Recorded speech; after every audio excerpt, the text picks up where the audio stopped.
Hi there! In today's video, I'll show you how to change font size and style on your Samsung Galaxy A55. Let's get started. So, as a first step, we would need to open Settings and then scroll down until you'll find this tab which is named Display. Then scroll down and go to this tab which is named Font Size and Style. Here, as a first thing, we can see this demonstration, which is showing how the text will look on your phone.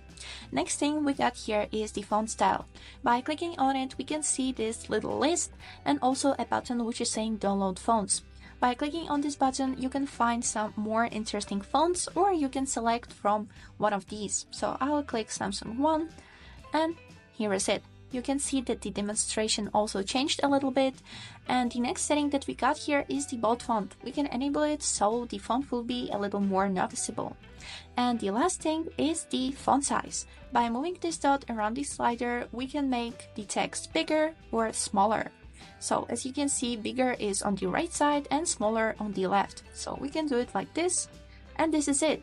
Now to save the changes, click on this arrow to go back to the settings, and this is it.